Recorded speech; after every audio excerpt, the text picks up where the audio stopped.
Hello and welcome to the Discover History YouTube channel. And first of all, a little apology, and that's down to the fact that ages ago when we stopped doing the videos on a daily basis, we actually said we would try and do a video once every month or so. And unfortunately, we've been extremely busy, which basically means we've been neglecting our YouTube channel. So please accept the apologies. So today, what we're going to do is another video on a weapon.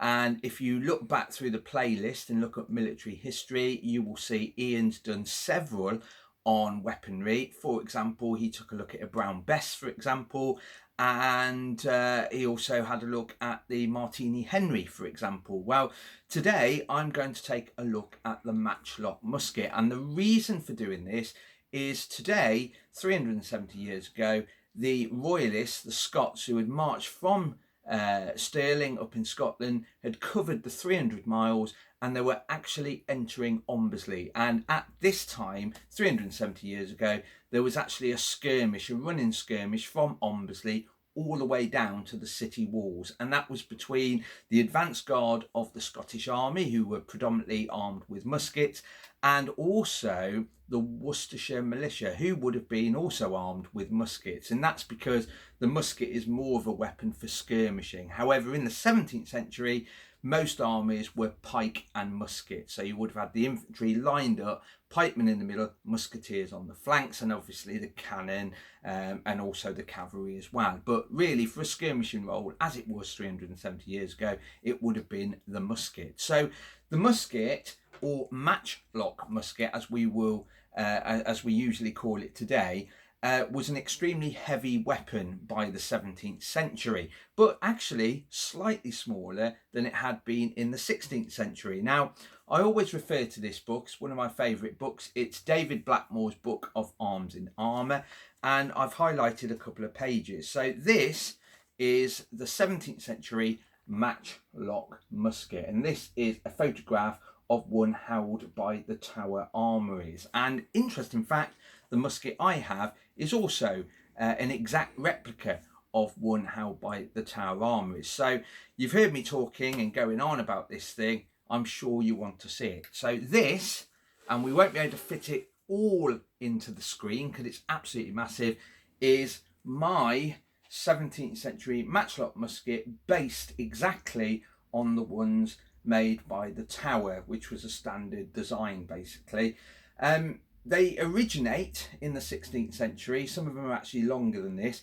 And by the start of the English Civil War in 1642, these often required a musket rest. And you do see musket rests shown in a lot of drill manuals. Now, I've also showed this book before, and this actually shows a musket rest being used by the musketeer because these things are unbelievably heavy. So you can see here a musket with its rest. And we know for a fact in the early period of the Civil War, including battles like the Battle of Edge Hill, you would have seen the musket rest being used. But as time went on, the muskets became lighter, and then slowly the rest was actually cast away. So by the time the Battle of Worcester is fought, they very rarely would have used the musket rest. So the musket can be broken into three parts, as all muskets can, often referred to as lock, stock and barrel.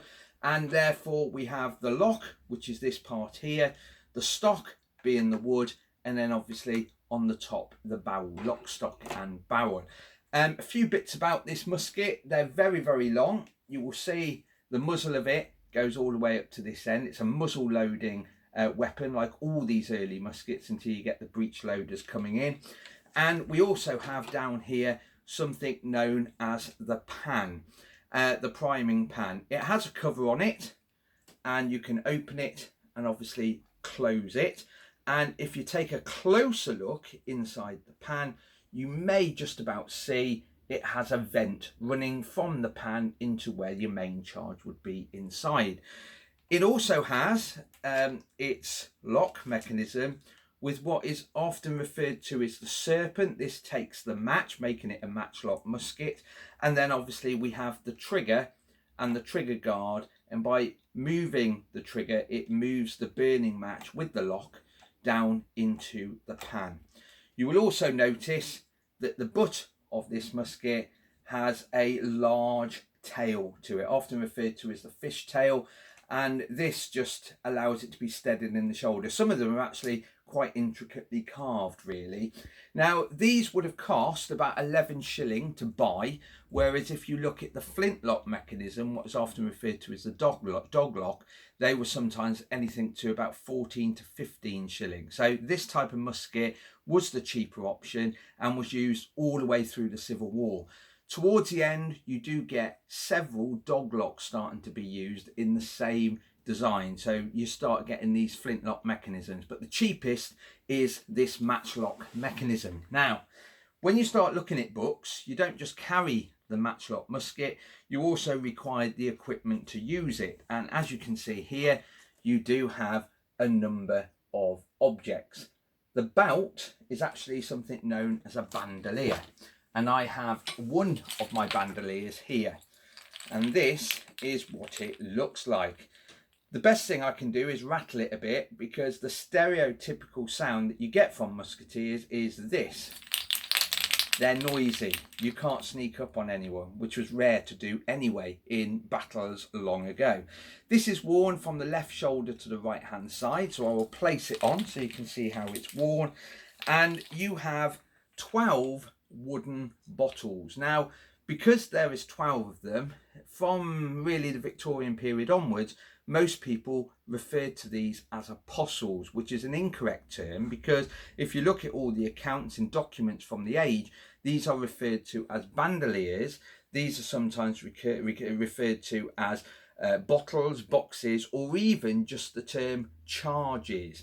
What I will also draw your attention to is we have lead tops on these, and these are found in the archaeological record, and if you look back, I do mention them in one of the previous videos that we put on the YouTube channel. Now, at the bottom of the bandolier, there is actually a 13th bottle, and this looks different to all the others. This has a nozzle attached to the top, so instead of having to take the lid off, this is used to sprinkle the powder directly out. There is a difference. The charges contain very coarse grained gunpowder, very much looking like black sugar, whereas the bottle, the priming bottle, the lowest hanging bottle, the 13th bottle, has priming powder, which is very fine. It's the equivalent of having salt instead of the sugar. But we also have, attached to the bandolier, a small pouch. This contains the shot, as I will show you now. It's a nasty big lump of lead. Now, we would now classify this as 12 bore. It's a large lump of very soft lead, and is designed to make a mess of someone at pretty much close range, point blank range almost. Now, as well as having a shot bag, we also have what is referred to as the pricker, which is a wire used to unblock the touch hole when you are firing quite a bit. Black powder doesn't disappear, it turns into a black dust or a black glue when it's very damp air. It's a nasty stuff. It blocks up muskets really easily. It's also the reason why soldiers are referred to or often mentioned as going to the toilets down their barrels. The warm urine will actually wash barrels out of gunpowder. And as you saw in the book on Arms and Armour, there is also a small bottle, sometimes made of copper. This one's made of wood that has oil in it to keep your musket in good working order. So you would have to carry your matchlock musket, you would have to carry your bandolier, and you would also have to carry vast quantities of slow match. And slow match is just cord, often taken from beds and that sort of thing, soaked in a chemical known as saltpeter, potassium nitrate. And then when you light this stuff, it will burn down very, very slowly, but it will give a very chiseled, burning hot, white hot ember, which is enough to light the gunpowder. Now, it takes a fair bit of time to load and fire a musket. On average, a good musketeer, a well-trained musketeer, someone, for example, in the new model army, should be able to fire it 3 times in a minute, which is amazing going, really. However, to an untrained man, or maybe even to a member of the militia who doesn't use powder every day for training or practice, he may have taken 1 minute to load and fire it once, so a fair bit of time. Luckily, musketeers are never on their own. If you think back to the other videos, if the musketeers get attacked by the cavalry, they will be able to stand behind the pikemen in this hedgehog formation, and therefore the pikemen would be protecting the musketeers from the people on horses. So how is it loaded? Well, there is, in fact, over 39 different commands that an officer or a sergeant would give to his musketeers. However, this can sometimes be reduced to 3 commands. For example, load, or make ready, and fire, for example. So without going through all the individual commands, we will take you through the loading procedure of a matchlock musket. So first of all, the musket is held in front of the musketeer in a position often referred to as the port. It needs to be far enough away from the body so any slow match does not ignite the bandolier, and it needs to be so the barrel is in the air and not pointing to another soldier stood next to them or in front of them. The musketeer then opens the pan, and there was been a command for that: open your pan and clean your pan. So the hand goes into the touch hole, ensuring there is nothing burning in there. At times, musketeers were even blowing any loose powder from inside the pan, because remember, it leaves a residue, it doesn't disappear from burning. Once you're sure that's nice and clean, you take hold of your 13th bottle, the one with the nozzle that hangs lowest on the bandolier, and you sprinkle fine powder into the priming pan. And remember, this is salt-like, it's very, very thin, very tiny grains, and then you close the pan cover. There is also an order to actually blow off any loose powder from the top, so you hold it shut, and also cast off any loose powder on the top. It takes a fair bit of time. You would then turn the musket around. Now, a well-trained musketeer will never rest the butt of the weapon, that's the bottom that fits in the shoulder, on the floor, because this is something that should be able to be done whilst advancing or retreating from the enemy. However, in a siege condition, if we're on a city wall or inside some saps or trenches, it can be placed on the floor for this purpose. So the next thing is he would open a bottle on his bandolier, and he would empty 1 charge down the barrel. And that's the interesting thing about these bottles. They're drilled to the right length to allow them to be filled to the top. To replenish ammunition, what they had to do is obviously collect musket balls, but there was also a case where you would then have to go along and find a budge barrel, as it was often called, which is basically a barrel with the top off, full of gunpowder, and then you scoop your hand into the powder and then you fill up your bottles, making sure they're full to the brim. However, accidents can happen, as there is a description here at the Battle of Edge Hill.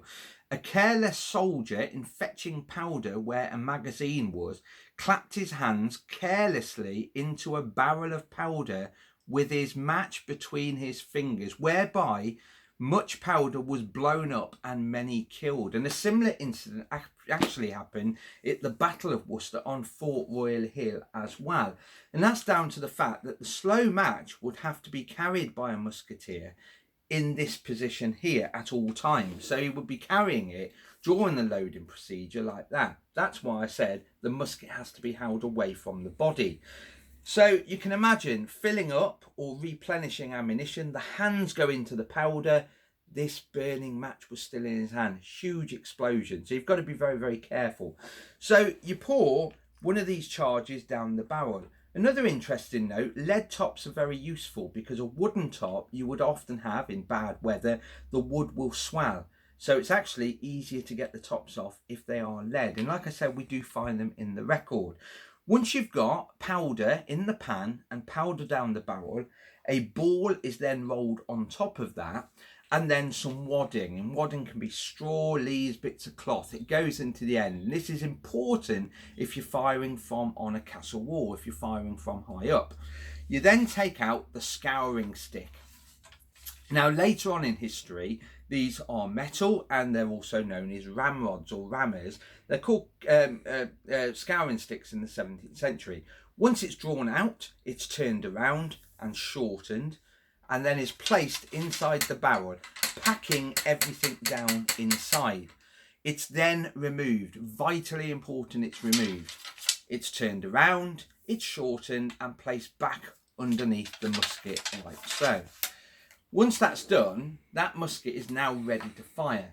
So the burning match that's been held in the hand at all times during the loading procedure, one end can be taken and placed into the serpent. Now this is the big problem with matchlock muskets.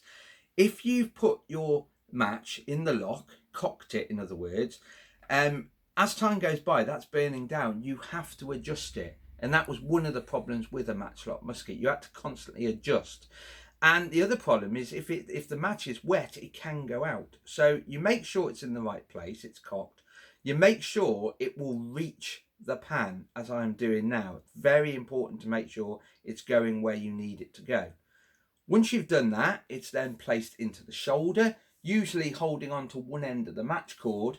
You open the pan and you pull the trigger. And by pulling the trigger, the burning match lands in the pan. You get the flash in the pan if everything's going correct. And then what happens is the flash runs through the vent into the main charge explodes, and the bullet flies out at the end. Hopefully 3 shots in 1 minute. Now, once they're fired, usually you are very, very close. You're lucky to hit something at 100 yards or 100 meters. If you hit something, it's probably not the specific person that you were firing at. They're known not for their accuracy. And that's really down to the fact that the bullet bounces down the barrel because they don't fit tightly like a bullet later in history and fly off in all directions.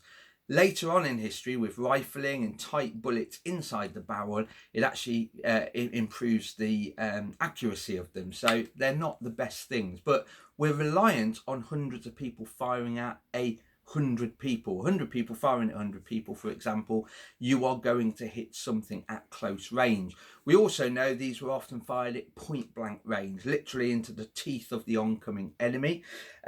At that range, you won't really have time to reload. So a lot of the time they were turned round and the butt used as a club and used to hit people over the head. And some musketeers would have actually said that the butt end would have been more effective. It guarantees a kill every time. It doesn't bounce off people. Bullets can bounce off people, especially armoured people over 100 meters away. And the butt end always works even when it's raining, so it's much better to use. So the matchlock musket is the standard weapon used throughout the English Civil War. But like I said, the matchlock mechanism was something that came in at the end of the medieval period and then goes all the way through into the 16th century. But the matchlock musket is a fine example. This one is a fine example of one of the ones used by the Tower of London. But hopefully you've enjoyed this video. We'll try and be more regular in the future with our videos, and obviously we need to add some more social videos on here as well as this military one. Anyway, on that note, stay safe as always. Hope you're enjoying the weather and the very few lockdown restrictions now, and we'll see you soon. Bye bye.